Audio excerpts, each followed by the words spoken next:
Climate change is when the average weather conditions change over a period of time. Examples of this could be more rain or an increase in temperature.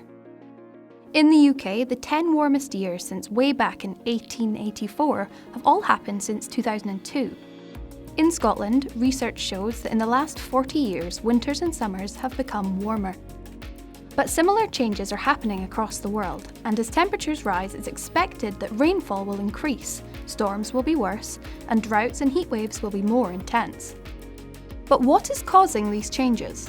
Scientists largely agree that in the past 100 years, the Earth's temperature has been rising because of human activity. When we burn fuel to power factories, transport, and some electricity, this causes changes, which means that our atmosphere traps more heat than before, leading to increased temperatures across the world. As we produce more carbon dioxide and cut down more trees, which naturally absorb carbon dioxide, the situation gets worse. All of this can have a huge impact on plants and animals. The threat to polar bears as the ice melts is just one example. But people are being affected too. Take tea, for example. It relies on very specific conditions and levels of rainfall. It's also grown in developing countries. If tea crops start to fail, the livelihoods of people who work on tea plantations will be threatened. In some parts of the world, people could even lose their homes as the sea level rises.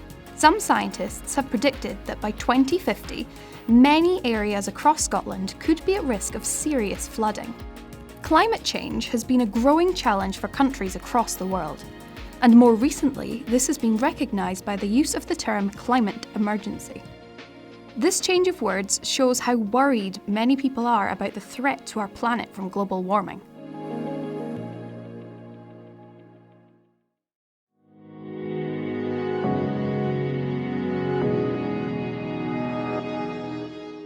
The COVID-19 pandemic led to many people saying that this is an opportunity to rebuild economies across the world in ways that are more environmentally sustainable.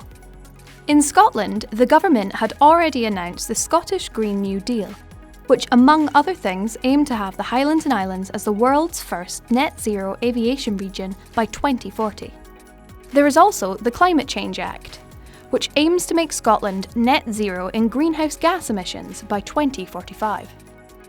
A recent report from climate experts in Scotland suggests that creating more jobs in rural areas would be a helpful step in reducing emissions. That could be good news for people who want to live and work in the Highlands and Islands. Here in the Highlands and Islands, we have a history of generating renewable energy.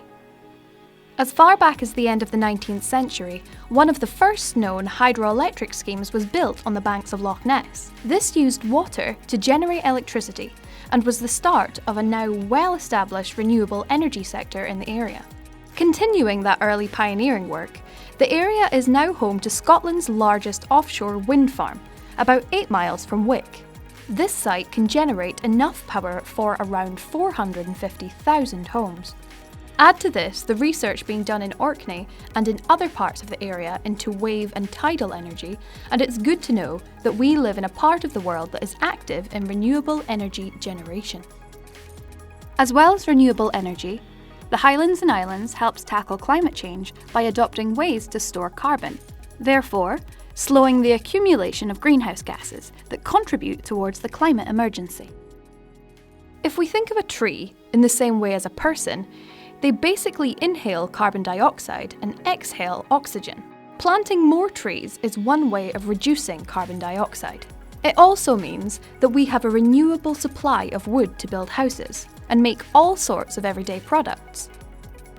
The Scottish Government has pledged to plant 150,000 hectares of trees between now and 2030. That's enough trees to cover Inverness more than 50 times. It's not just trees and forests that absorb carbon. Moss and other plants found in peat bogs can do this too. And as these peat bogs can keep growing for thousands of years, they act as long-term carbon stores. In Caithness in Sutherland, there is work going on to conserve the flow country, which is 200,000 hectares of peat bog that is thought to store 400 million tonnes of carbon. These are just a few examples from the Highlands and Islands alone, so it does feel like we really are playing a big part in managing climate change and helping to tackle the climate emergency.